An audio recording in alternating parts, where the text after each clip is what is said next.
உலகெல்லாம் பயணம் செய்தும் உண்மையை காணவில்லை. உண்மைக்காக அலைந்த நான் உன்னிடத்தில் வந்தேன் அம்மா. உறவோடு காப்பாற்றி உண்மை காட்ட வேண்டும் அம்மா.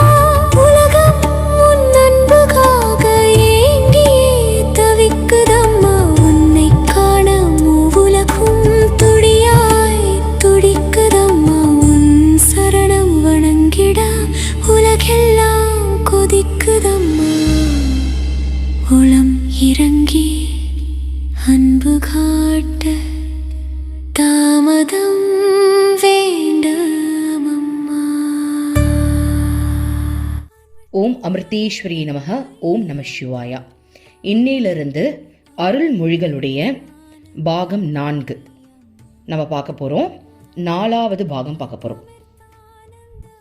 ஸோ இது என்னையிலிருந்து ஸ்டார்ட் ஆகுது அப்படின்னா, அருள்மொழிகள் பார்ட் 3ல 1984 10ஆம் தேதியோடு அதில் முடிச்சிருப்பாங்க. அருள்மொழிகள் பார்ட் 4ல 1984 ஏப்ரல் மாதம் 16ஆம் தேதி திங்கட்கிழமையிலிருந்து பார்க்க போறோம். ஓகேவா? இந்த புக்கை பொறுத்த வரைக்கும் நம்மளுக்கு அத்தியாயம் அந்த மாதிரி கொடுத்துருக்காங்க. ஸோ 1ஆம் அத்தியாயத்தில் இருந்து 15ஆம் அத்தியாயம் வரை இந்த புக்கு நம்மளுக்கு கொடுக்கப்பட்டிருக்கு. ஸோ இது அத்தியாயம் வைஸ் டேட்டும் இருக்கும், ஒவ்வொரு அத்தியாயமா கொடுத்துருக்காங்க. இப்போ எக்ஸாம்பிள் சொல்லணும் அப்படின்னா, முதல் அத்தியாயம் வேற்றுமைக்குள் அப்பால், பெண்களின் ஆன்மீக இயல்பு. 2ஆம் அத்தியாயம் கன்னியாகுமரி பயணம், குரு பிரசாதம், குரு வழங்கும் நுட்பமான உணவு, நாராயண சுவாமி, பணிவு, ஏழைகளின் துயரம், சாதனை, ஆத்ம சமர்ப்பணம், பக்தி. இதெல்லாம் 2ஆம் அத்தியாயம். 3ஆம் அத்தியாயம் கடவுள் புகழை பாடிக்கொண்டு வேலை செய்யுங்கள், துன்பத்தில் ஒரு குடும்பம். 4ஆம் அத்தியாயம் மற்றவர்களை பார்த்து சிரிக்காதே. 5ஆம் அத்தியாயம் ஆஸ்திகரும் நாஸ்திகரும், பக்தனுக்கும் சீடனுக்கும் இடையில் உள்ள வித்தியாசம், கள்ளம் கபடமற்ற நம்பிக்கையும் சாஸ்திரங்களை கற்கும் முறையும். 6ஆம் அத்தியாயம் மன ஒருமைப்பாடும் தியானமும், அம்மாவின் கணக்கற்ற முகமூடிகள். 7ஆம் அத்தியாயம் மேல் நாட்டவரின் சந்தேகங்கள், குழந்தைகளிடத்தில் நல்ல குணங்களை உருவாக்குதல், ஆசிரம வாழ்க்கை போன்ற குடும்ப வாழ்க்கை, சரணாகதி அடைவதில் பயம், அறிவுக்கு எட்டாத அம்மா. 8ஆம் அத்தியாயம் அன்றாட சமையலின் போது விளக்கப்படும் ஆழ்ந்த தத்துவமும் இல்லறவாசிகளுக்கு ஆன்மீக வாழ்வும், அன்பின் மூலம் கடவுளோடு ஒன்றுவது. 9ஆம் அத்தியாயம் ரிஷிகேசத்திலிருந்து ஓர் இளைஞர், குருவின் இயல்பு.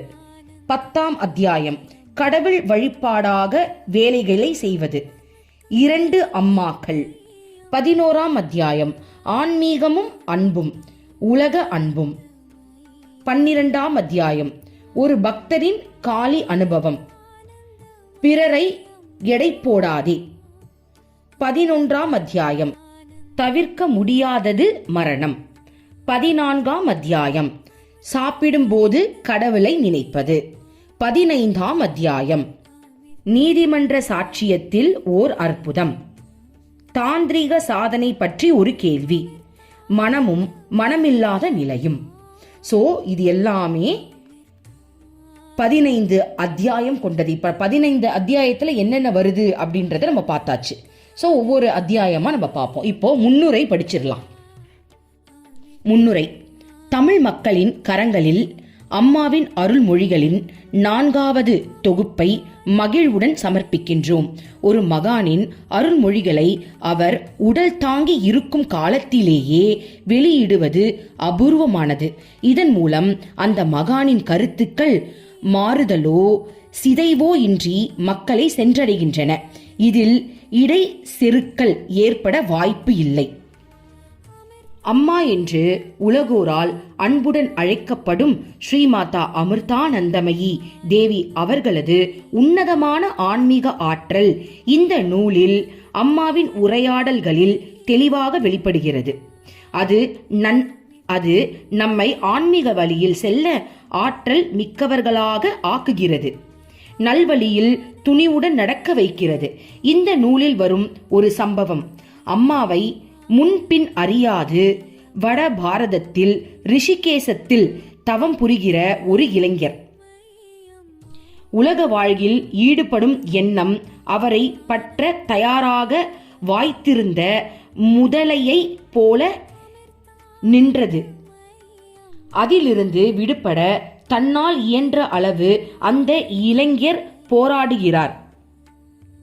புராணத்தில் வரும் கஜேந்திரன் முதலை வாயில் அகப்பட்டு போராடி தோல்வியை தழுவ இருந்த நேரத்தில் ஆதி மூலமே என்று கூப்பிட்டது. பகவான் ஓடி வந்து கஜேந்திரனை காத்தார். அம்மாவை யாரென்று அறியாத இளைஞரால் நம் அம்மாவை எப்படி அழைக்க முடியும்? ஆயினும் எல்லாம் அறிய வல்ல அம்மா அந்த இளைஞருக்கு காட்சி கொடுத்து அவரை உலக வாழ்வு என்னும் முதலையின் பிடியில் சிக்காமல் காக்கிறார். அந்த இளைஞர் தனக்கு காட்சி கொடுத்தவர் யாரென்று விசாரித்து அறிந்து பாரதத்தின் தெற்கே இருக்கும் அமிர்தபுரி ஆசிரமத்திற்கு வந்து அம்மாவின் ஆசியை பெற்று செல்கின்றார். இந்த நிகழ்ச்சி அம்மாவின் அளப்பெரும் கருணை அவரை பற்றி தெரியாதவர்களுக்கும் உண்டு என்பதை சிறப்பாக புலப்படுத்துகிறது. அம்மா இந்த நூலில் இல்லற தர்மம் முதல் மிக உயர்ந்த ஆன்மீக நிலைகள், சாதனைகள் இவைகளை பற்றியெல்லாம் அற்புதமாக விளக்கியுள்ளார். அந்த வகையில் இந்த ஆன்மீகம் பற்றிய ஒரு அற்புதமான கலைக்களஞ்சியம். இதன் முதல் மற்றும் 3வது தொகுதிகளில் தமிழ் மொழிபெயர்ப்பு ஏற்கனவே வெளிவந்து உள்ளது. மற்ற தொகுதிகளின் தமிழாக்கத்தையும் தொடர்ந்து வெளியிட இருக்கிறோம்.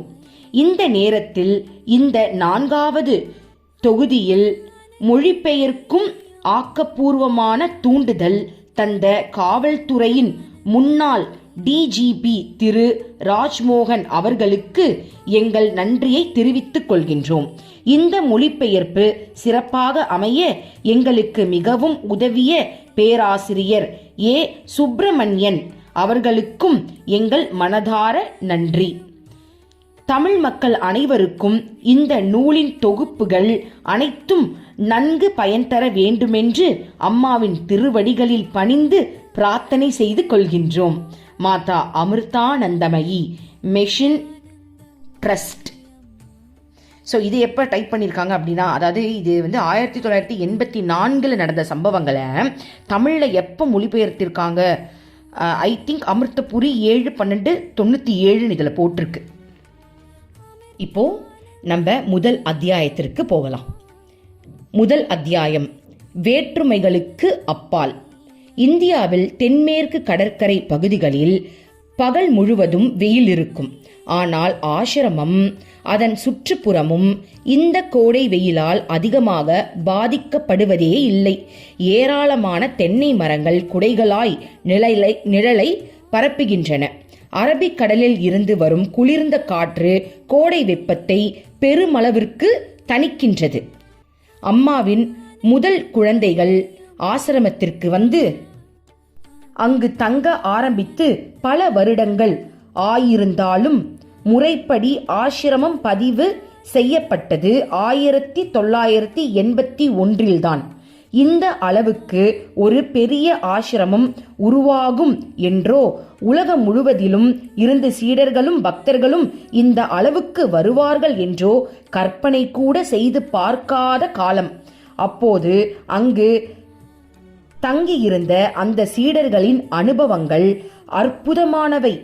இரவும் பகலும் அம்மாவின் கூடவே இருந்து அந்த தெய்வீக நிகழ்ச்சிகளை அனுபவித்து அவர் அளித்த சீரிய அந்தரங்கமான உபதேசங்களை கேட்டு அம்மாவின் அற்புதமான இயல்புகளை உணர வைத்தன. அத்துடன் ஒருவர் தனது ஆத்மஸ்வரூபத்தை உணரவும் அவை வழிகாட்டின. பாருங்க, இதை படிக்கும்போது நம்ம எவ்வளோ லக்கின்னு உங்களுக்கு புரியுதா? அதாவது அம்மாவோட ஆசிரமம் வந்து 1981 தான் ரெஜிஸ்டர் பண்ணியிருக்காங்க. அதுக்கு முன்னாடி சீடர்கள் வந்துட்டாங்க. ஆனால் அந்த டைமில் அம்மா இவ்வளோ ஃபேமஸ் ஆவாங்க, பல இடங்கள்ல இருந்து வருவாங்க. அம்மா வந்து ஒரு உலகத்தை ஒரு கலக்குவாங்கன்னு யாருமே நினச்சி பார்க்கலையாம். அது மட்டும் இல்லாமல் அம்மா ஸ்டார்டிங் ஸ்டேஜில் இருந்து கூட இருக்கிற பிரம்மச்சாரிகள்லாம் இருக்காங்களே, அந்த குழந்தைங்க, அவங்கள எவ்வளோ பாக்கியசாலி. ஏன்னா அம்மாவுடைய சீரிய உபதேசங்கள் மிகவும் அந்தரங்கமான உபதேசங்களாம். அதெல்லாம் கேட்டு அதை அனுபவித்து அவங்க வந்து வாழ்ந்துருக்காங்க அப்படின்னா எவ்வளோ பாக்கியசாலி இல்லை. இதை படிக்கும் போது நமக்கே ஒரு ஹாரி பாட்டர் கதைக்குள்ளே போகிற மாதிரியே ஒரு ஃபீல் இருக்கா இல்லையா? எனக்கு அப்படி தான் இருக்குது. இதை படிக்கும் போதே ரொம்ப ரொம்ப நுட்பமான விஷயங்கள்லாம் அம்மா சொல்லியிருக்காங்க இல்லையா? அதெல்லாம் வந்து அந்த காலத்தில் அம்மாவோட என்னமோ நம்மளே இருந்து அதெல்லாம் பார்க்குற மாதிரி ஒரு ஃபீல் கிடைக்குது. 1982 ஆசிரமவாசிகள் ஒரு குறிப்பிட்ட தரிசன கால அட்டவணையை பின்பற்ற ஆரம்பித்தனர். ஏனென்றால் இதற்குள் ஏராளமான ஆன்மீக சாதகர்கள் ஆசிரமத்தில் தங்க ஆரம்பித்து இருந்தனர். காலை 4 மணிக்கு அனைவரும் சேர்ந்து செய்யும் ஸ்ரீ லலிதா சகஸ்ர அர்ச்சனையுடன் ஆசிரமத்தின் தரிசன காரியங்கள் துவங்குகின்றன. ஆசிரமவாசிகள் காலையிலும் மாலையிலும் உள்ள தியானத்தின் போது மத்திய நேரத்தில் நடைபெறும் சாஸ்திர வகுப்பில் ஒன்றாக கூடுவார்கள். மாலை நேர பஜனையுடன் ஆசிரமத்தின் தினசரி நடவடிக்கைகள் நிறைவு பெறும். ஸோ காலையில் லலிதா சகஸ்ர பூஜை செய்வாங்களாம். அதுக்கப்புறம் காலை மாலை 2 வேளையும் தியானம் இருக்குமா. அதுக்கு நடுவில் சாஸ்திர வகுப்பு இருக்குமா. அதுக்கப்புறம் மாலை நேரத்தில் பஜனை இருக்குமா. ஸோ இதெல்லாம் தினசரி செய்ய வேண்டிய முக்கியமான செயல் அப்படின்னு அட்டவணை போட்டு எல்லாரும் பண்ணிட்டு இருக்காங்க போல் இருக்கு. தினமும் தன்னை காண வரும் பக்தர்களை சந்திக்க அன்றெல்லாம் அம்மா எந்த குறிப்பிட்ட நேரத்தையும் ஒதுக்கவில்லை. ஆனால் வரும் அனைவருக்கும் அம்மா நிச்சயம் தரிசனம் அளித்து விடுவார். சாதாரணமாக தரிசனத்திற்காக கட்டப்பட்டிருந்த குடிலில் அம்மா தரிசனம் அளிப்பார். சில நேரங்களில் தென்னை மரத்தடியில் அதன் நிழலில் அமர்ந்து தன்னை காண வரும் பக்தர்களை சந்தித்து பேசுவார். ஓகே, ஸோ நம்மளுக்கு ஒரு குறிப்பாக சொல்லியிருக்காங்க என்னெல்லாம் நடந்துச்சு அப்படின்னு. இப்போதான் நம்மளுடைய சாப்டருக்கு வரப்போகிறோம். அதாவது 1984 ஏப்ரல் மாதம் 16ஆம் தேதி திங்கட்கிழமை. கடைசியா நம்ம என்ன பார்த்தோம்? அருள்மொழிகள் 3ல 10ஆம் தேதி பார்த்தோம். கரெக்டா 10ஆம் தேதி என்ன பார்த்தோம்? பிரம்மச்சாரிகள் நிறைய கேள்வி கேட்டுட்டு இருந்தாங்க. அதற்கெல்லாம் அம்மா பதில் சொல்லிட்டு இருந்தாங்க. என்ன மாதிரி கேள்வி கேட்டாங்க? ஒரு பக்தர் கேட்டாரு, யாகம் வளர்க்கறத பத்தி கேட்டாரு. அதுக்கப்புறம் பிரம்மச்சாரிகள் வந்து உலக வாழ்க்கை, இந்த ஆன்மீக வாழ்க்கையில பிரம்மச்சாரிகளுக்கு ரொம்ப ஸ்ட்ரிக்டா இருக்குமே, இது தேவையா அப்படின்ற மாதிரியான கேள்விகள் கேட்டாங்க. குரு சிஷ்ய உறவுகள் வந்து எப்படிலாம் இருக்கணும், இந்த மாதிரி கேள்வியெல்லாம் வந்து அந்த 10ஆம் தேதி வந்து கேட்டாங்க. அதுக்கப்புறம் பாருங்க 11, 12, 13, 14, 15 5 நாள் என்ன நடந்ததுன்னு நம்மளுக்கு தெரியல. ஆனா 16ஆம் தேதி திங்கட்கிழமை என்ன நடக்குது அப்படின்றத நம்மளுக்கு இதுல கொடுத்துருக்காங்க. என்னன்னு பார்க்கலாம். காலை நேரம் 9 மணி. ஆசிரமம் அமைதியிலும் ஆழ்ந்த மௌனத்திலும் மூழ்கி இருந்தது. பாருங்க 9 மணிக்கு. ஆசிரமவாசிகள் இன்னும் தியான மண்டபத்தில் தியானித்துக் கொண்டுதான் இருந்தார்கள். இந்த காலை நேரத்தில் மனம் கவரும் ஆசிரமத்தின் அமைதிக்கும் அழகிற்கும் மேலும் அழகை கவர்ச்சியையும் சேர்ப்பது போல வானம்பாடிகளின் இனிய இசை ஆசிரமம் முழுவதும் பரவத் தொடங்கியது.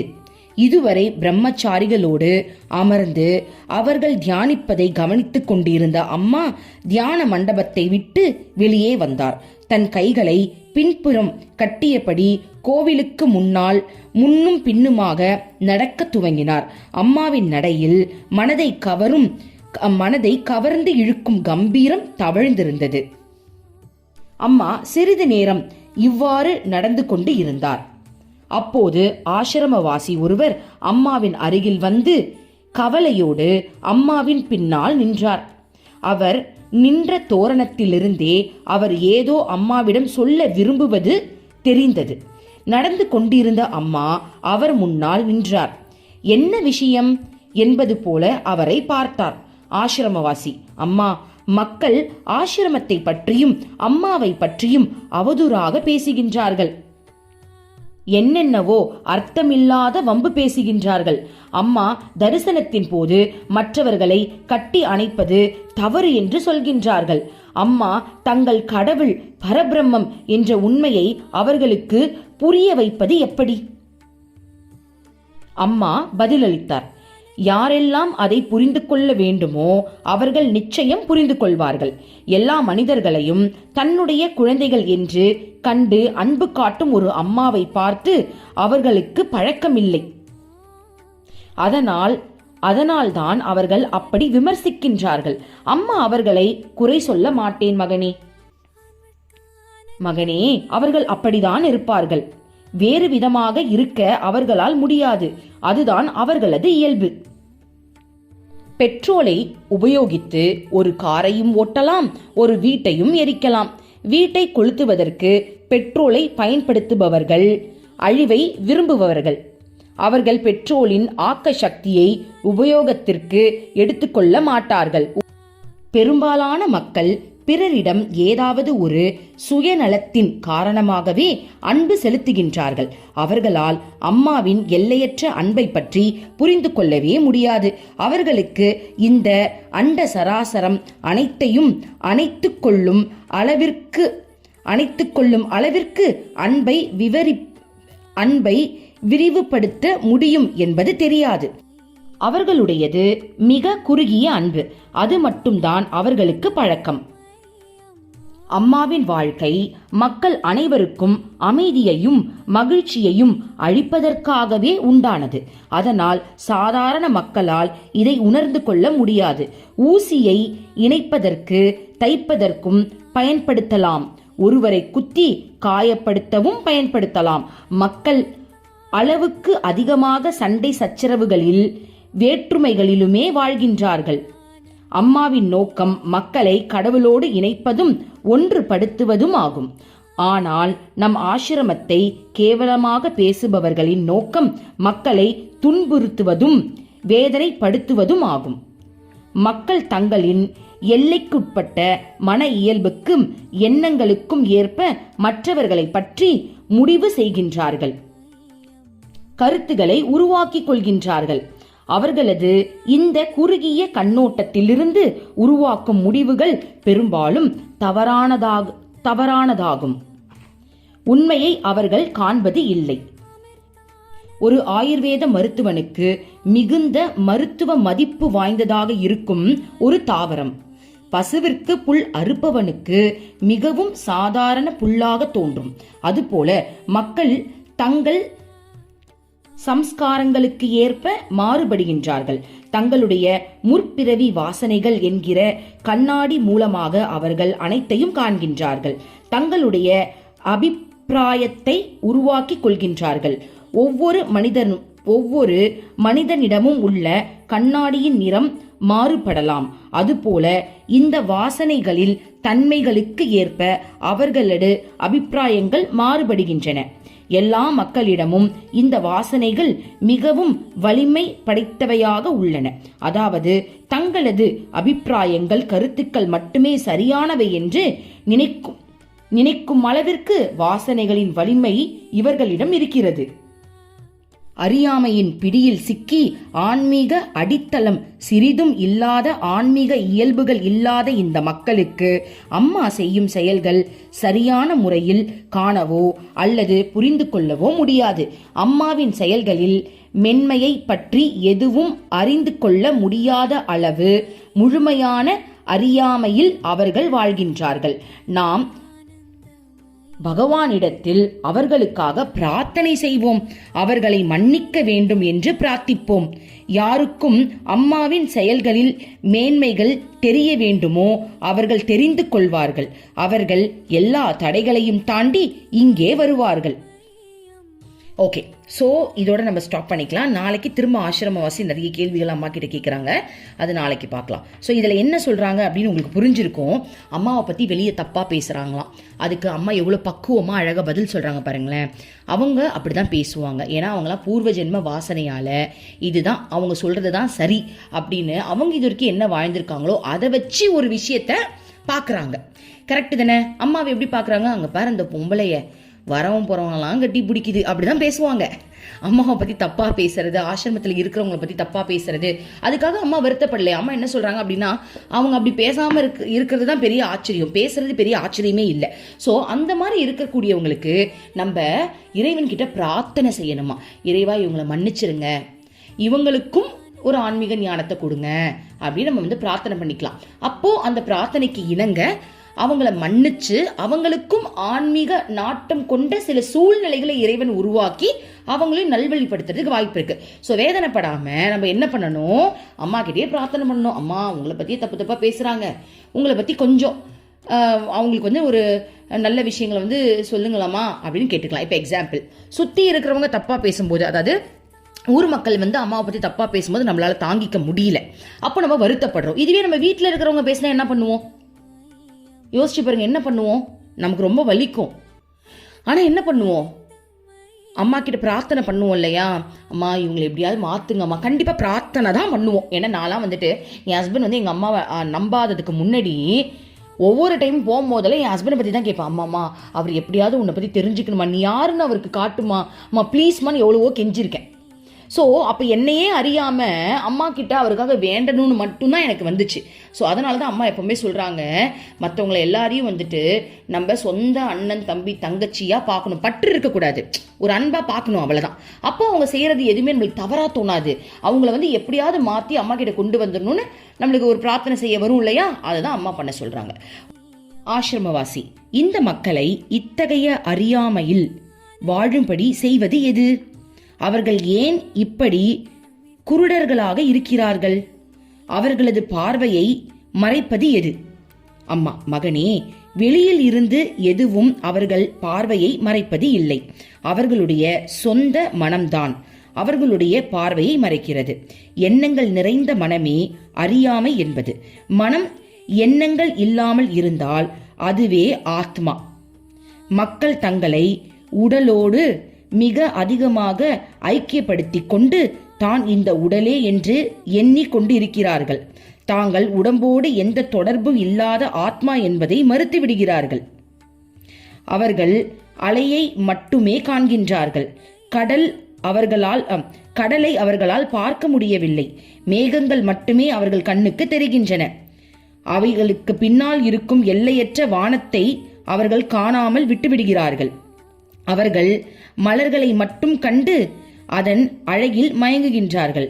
அவை உருவாக காரணமான செடியை மறந்து விடுகிறார்கள். அலைகள் வரும்போது தோன்றும் மறையும், ஆனால் கடல் எப்போதும் அப்படியே இருக்கும்.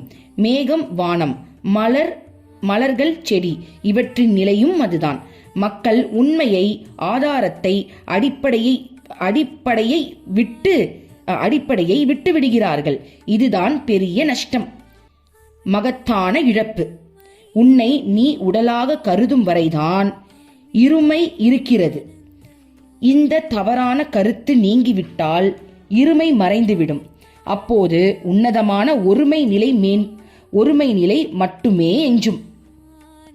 பானை உடைந்து விட்டால் பானைக்குள் இருந்து வெட்ட வெளி எல்லையற்ற ஆகாயத்தோடு சேர்ந்து இணைந்து விடுகிறது.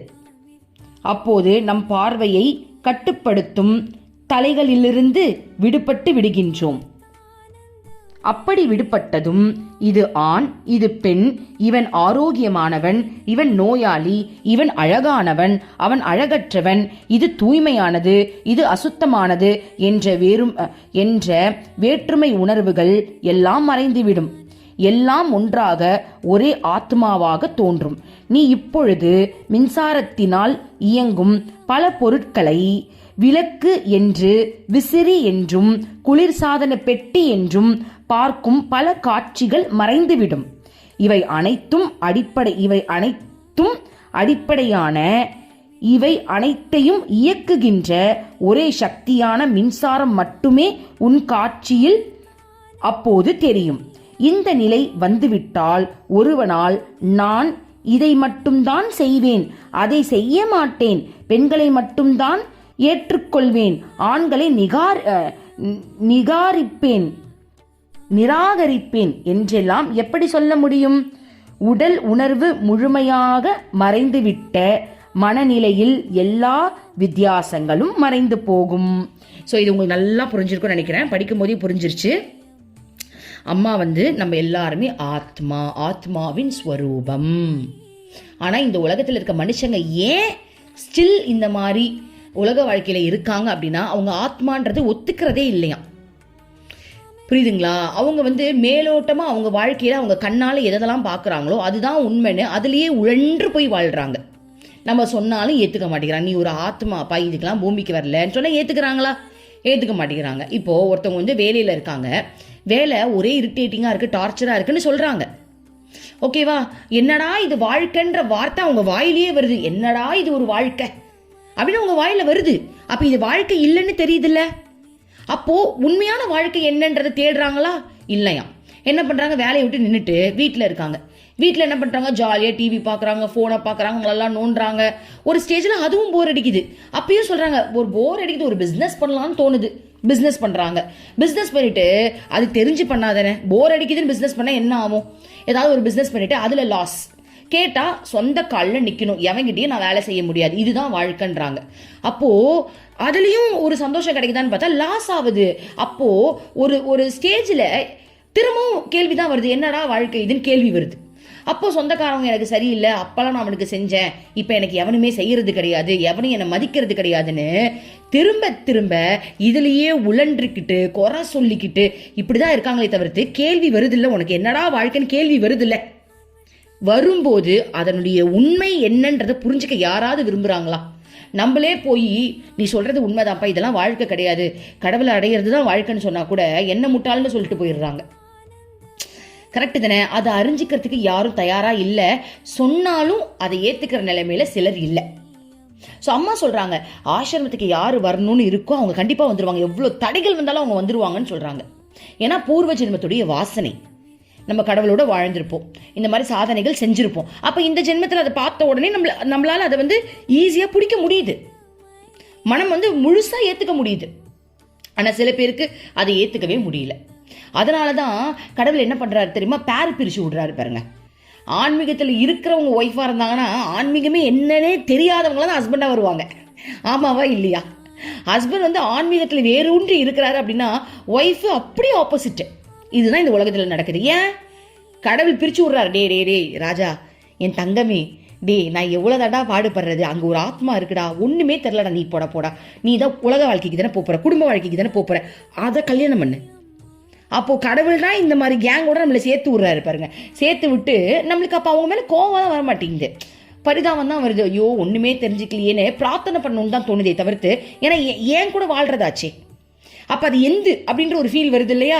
அதுக்காகவே நம்ம என்ன பண்றோம், கடவுள்கிட்ட அவங்களுக்காக கேட்கிறோம். அப்ப கேட்கறதுனாலயே அவங்களுக்காக ஒருத்தவங்க கேட்கணும். கேட்கும் போது இறைவன் மனம் இறங்கி கொடுத்து தான் ஆகணும். அதனாலதான் இந்த மாதிரி பேரே பிரிச்சு போடுறாங்க போல் இருக்கு. ஓகே, அடுத்தது பார்ப்போம். இவ்வாறு கூறிக்கொண்டே அம்மா கோயிலில் முன்னால் இருக்கும் வராண்டாவில் அமர்ந்தார். அம்மா தொடர்ந்து பேசினார். ஆண் பெண் என்ற வித்தியாசங்கள் கூட ஓர் அளவு வரைதான். முழுமையாக ஒரு ஆண் என்று ஓர் ஆணையோ பெண் என்று ஒரு பெண்ணையோ சொல்லிவிட முடியாது. ஏனென்றால் ஒவ்வொரு ஆணிலும் ஒரு பெண் இருக்கிறார், ஒவ்வொரு பெண்ணிலும் ஒரு ஆண் இருக்கிறார். கரெக்டு தானே? இது எப்படி நம்ம கண்டுபிடிக்கலாம்? இப்போ நீங்க ஒரு படம் எடுக்கிறீங்கன்னு வச்சுக்கோங்களேன். இப்போ நான் ஒரு டேரக்டரா இருக்கேன், ஒரு படம் எடுக்க போறேன் அப்படின்னா அந்த பெண்ணுக்குள்ள கேரக்டரை நான் எழுதுவேன். அந்த ஆணா இருந்து அந்த பெண்ணு கூட எப்படிலாம் காதல் பண்ணணும், எப்படிலாம் ஆக்ஷன் பண்ணணும்ன்றதே என்னால் எழுத முடியுது அப்படின்னா அப்போ எனக்குள்ள ஆண் இருக்கான்னு தானே அர்த்தம்.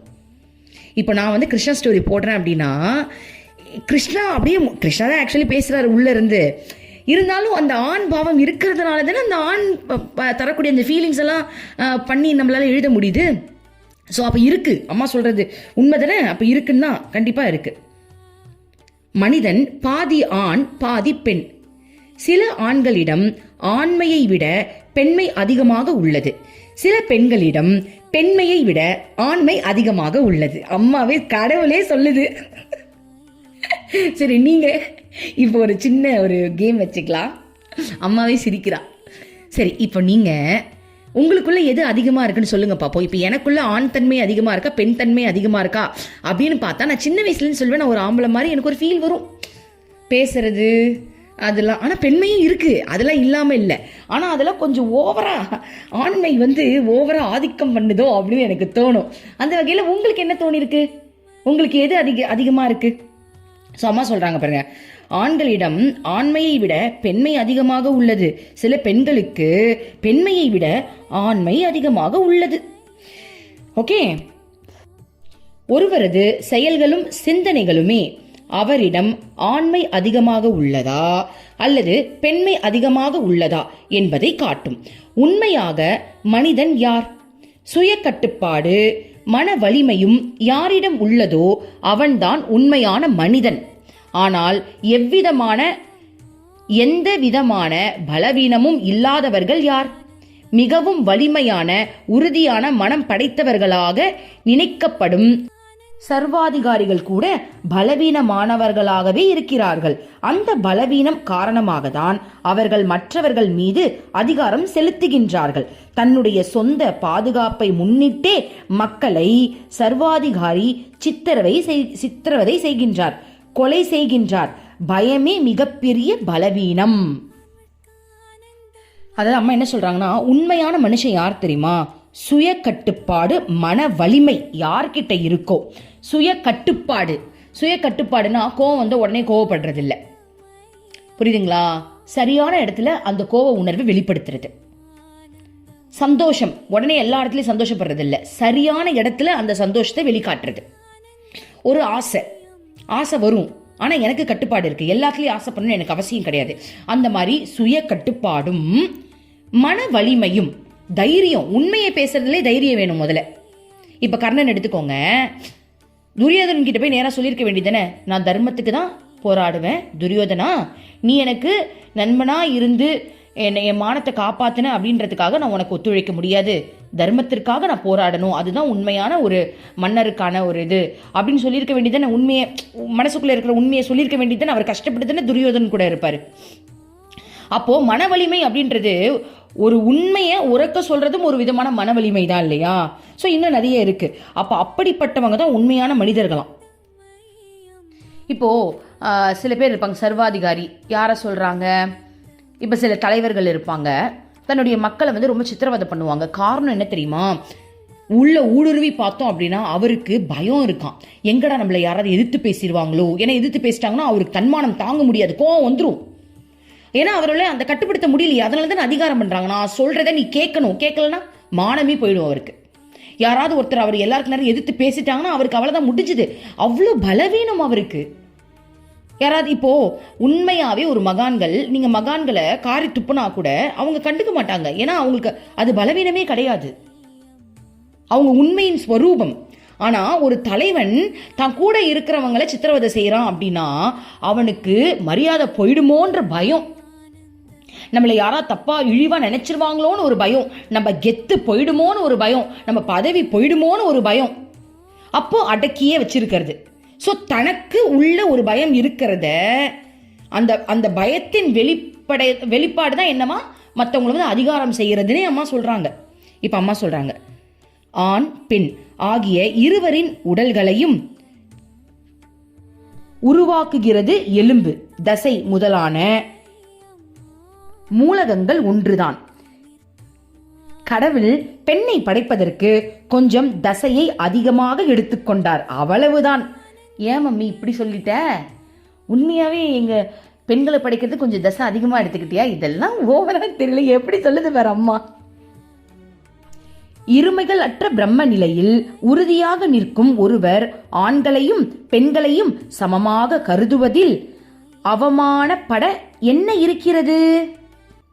அதாவது உண்மையாவே பிரம்ம நிலையில இருக்கிறவங்களுக்கு ஆண் பெண் எல்லாருமே ஒண்ணுதான் அப்படின்னு நினைக்கிறதுல அவங்களுக்கு ஒரு பெரிய விஷயமே கிடையாது. அவங்களால அது ஈஸியா ஏத்துக்க முடியும். இங்க பாருங்களேன், என்னாலேயே உணர முடியுது.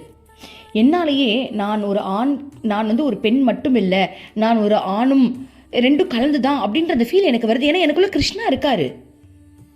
சில சமயங்கள்ல நான் ஆசிரமம் போகும்போது இப்ப அம்மா என்னை பார்த்து கிருஷ்ணா பாட்டு வேற பாடினா, இந்த வாட்டி கையை நீட்டி பாடினா. நான் நினைச்சுக்கிட்டேன் உள்ளுக்குள்ள இருக்க கிருஷ்ணா உன்னதானடா அம்மா பார்த்து பாடிட்டு இருக்கா அப்படின்னு. அப்போ நம்ம ஒரு கதை எழுதும் போது அதுல ஆணாவும் நான் இருக்கேன், அந்த நேரத்தில் நான் பெண்ணாவும் நான் இருக்கேன்.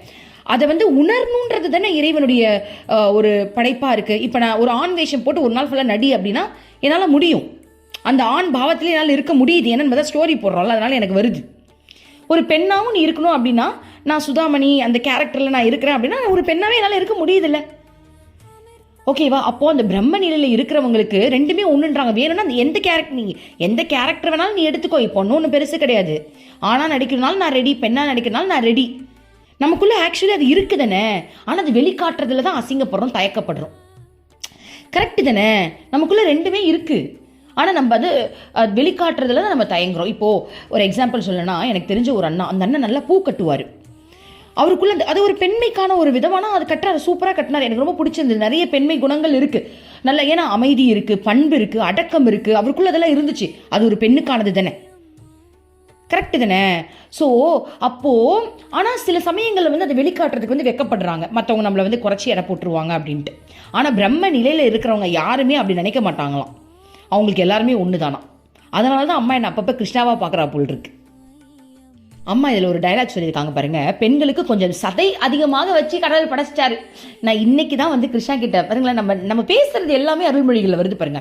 இன்னைக்கு தான் நான் கிருஷ்ணா கிட்ட சொல்லிட்டு இருந்தேன், ஏன் கிருஷ்ணா எனக்கு மட்டும் இப்படி நீ வந்து நிறைய ஓவரா சதை வச்சு இப்படி படைச்சிட்ட, சரி பரவாயில்ல கிருஷ்ணா, இன்னும் கொஞ்ச நாள் தானே, எப்படியும் நம்ம இந்த ஆத்மா பாடியை விட்டு வெளில போகுது, அதுக்கப்புறம் நமக்கு என்ன ஒரு பிரச்சனையும் கிடையாது, நம்ம பாட்டுக்கு ஜாலியாக பரமாத்மா ஜீவத்தன் ஜாலியாக இருக்க போகிறோம், அது வரைக்கும் நான் அட்ஜஸ்ட் பண்ணிக்கிறேன் கிருஷ்ணா, ஒன்றும் ப்ராப்ளம் இல்லை, பார்த்துக்கலாம் விடு அப்படின்லாம் பேசிக்கிட்டு இருந்தேன் பாருங்க. அதுக்கேற்ற மாதிரி அம்மா சொல்றாங்க. இப்ப திரும்ப அம்மா சொல்றாங்க, மகனே, அம்மாவுக்கு அவர் ஆண் இவள் பெண் என்ற உணர்வே இல்லை, எல்லோரும் அம்மாவின் குழந்தைகளே என்பதுதான் அம்மாவின் எண்ணம். எல்லா மனிதர்களையும் அவர்களின் வயது வித்தியாசம் பார்க்காமல் தன் குழந்தைகளாக கருதி அணைத்து கொள்கிற ஒரே ஒருவராவது இந்த உலகத்தில் இருக்க வேண்டுமல்லவா? வேறு யார் அப்படி இருக்கிறார்கள்? எனவே மக்கள் தூற்றுகின்றார்கள் என்பதற்காக அம்மாவின் இந்த இயற்கை இயல்பை மாற்றிக்கொள்ள முடியாது. அம்மா என்ன சொல்றாங்கன்னா, எனக்கு ஆண் பெண்லாம் தெரியாது தங்கம், எனக்கு எல்லாருமே என் குழந்தைங்க. ஏன்னா அம்மா பரமாத்மா, நம்மளாம் ஜீவாத்மா. நம்ம எல்லாருமே போன ஜென்மத்தில் பையனா கூட இருந்திருக்கலாம், இந்த ஜென்மத்தில் பெண் வடிவத்தில் வந்திருக்கலாம், ஓகேவா? ஸோ அம்மாவுக்கு ஆண் பெண்லாம் தெரியாது, அம்மாவுக்கு வந்து எல்லாருமே குழந்தைங்களா, அதனால அம்மா ஈஸியாக கட்டி பிடிக்கிறாங்க. ஏன்னா அம்மாவே பெண் கிடையாது, அம்மாவே சொல்லியிருக்காங்கல்ல அருள்மொழிகள். இதுக்கு முன்னாடி ஒருத்தர் வந்து சொல்லுவார், எனக்கு காளியை ரொம்ப பிடிக்குமா, ஏன்னா அவங்க கல்யாணம் பண்ணாமல் இருக்காங்க அப்படின்னு. அதுக்கு அம்மா சொல்கிறாங்க, காளி முதல்ல ஆனா பெண்ணா, நீங்கள் காளி தானே அப்படின்னதுக்கு, காளி ஆக்சுவலி ஆணும் கிடையாது பெண்ணும் கிடையாது, அவங்க பரமாத்மா அப்படின்னு அம்மா சொல்லுவாங்க. அந்த மாதிரி அம்மா வந்து பரமாத்மா, அம்மாவுக்கு நம்ம எல்லாருமே ஜீவாத்மா தான், கரெக்டு தானே? இப்போ மனுஷனை கட்டி பிடிக்கிறதுனால ஆணு பெண்ணுன்றீங்க, அம்மா மனுஷனை மட்டுமா கட்டி பிடிக்கிறாங்க, பாம்பை கட்டி பிடிக்கிறாங்க, நாயை கட்டி பிடிக்கிறாங்க, பறவையை கட்டி பிடிக்கிறாங்க, முத்தம் கொடுக்குறாங்க, யானையை கட்டி பிடிக்கிறாங்க, நம்ம பார்க்கலையா என்ன? அம்மா எவ்வளோ கட்டி பிடிக்கிறீங்க. இன்னும் ஆசிரமத்தில் வந்து பார்த்தீங்கன்னா, அம்மா அணிலுக்கு பால் ஊட்டுறது என்ன, முயலுக்கு சோறு ஊட்டுறது என்ன, கேரட் ஊட்டுறது என்ன, இதெல்லாம் வேற படம் பிடிச்சி காட்டிக்கிட்டே இருப்பாங்க. அம்மா அப்படி ஒரு சின்ன இன்செக்ட் கூட அம்மா விட மாட்டேங்கிறாங்க, அதுக்கு வந்து தடவி கொடுக்குறாங்க. ஸோ அம்மாவுக்கு வந்து ஆண் பெண் பூச்சி பள்ளியெல்லாம் கிடையாது, அம்மாவுக்கு எல்லாருமே வந்துட்டு ஜீவாத்மா தான். ஓகே, ஸோ இன்னும் சுவாரஸ்யமான விஷயத்த நாளைக்கு பார்க்கலாம். என்ன தெரியுமா, ஒரு பிரம்மச்சாரி வந்து கேட்குறாரா, நான் வந்து கோவிலுக்கு போகிறேன்னு, அதுக்கு அம்மா எச்சரிக்கிறாங்களாம், ஏன் மனசை அலைய விடுறேன்னு. இது நம்மளுக்கு தேவையான ஒரு விஷயம், நாளைக்கு நம்ம அதை சுவாரஸ்யமாக பார்க்கலாம். ஸோ இன்றைக்கி நம்ம ரொம்ப ரொம்ப அழகான விஷயங்கள் முதல்ல வந்து அருள்மொழிகள் 4வது பாகத்தில் வந்து பார்த்துருக்கோம். ஸோ அம்மாவின் திருப்பாதங்களுக்கு சமர்ப்பணம். அம்மா ஏதாவது தவறுகள் இருந்தால் மன்னிச்சிருங்கம்மா. ஓம் அமிர்தேஸ்வர நம. ஓம் நம சிவாயா. மனமே உனக்கு சொந்தம், ஒருவரும் இல்லை என்ற உண்மையை ஒரு நாளும் நீ மறந்திடாதே.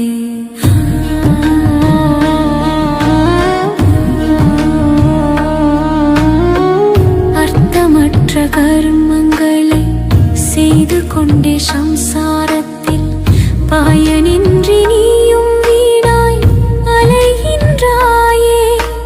காயமது மாயமதனை சவம் என்று உணர்ந்து கொண்டு சத்தியத்தை அறிந்திட நாம் வழி தேடுவோம். நிலையில்லா உலகினை நிஜமென்று எண்ணிடாதே, மெய்ப்பொருள் பொருளாம் அந்த சக்தி என்றும் ஒன்றுதான்.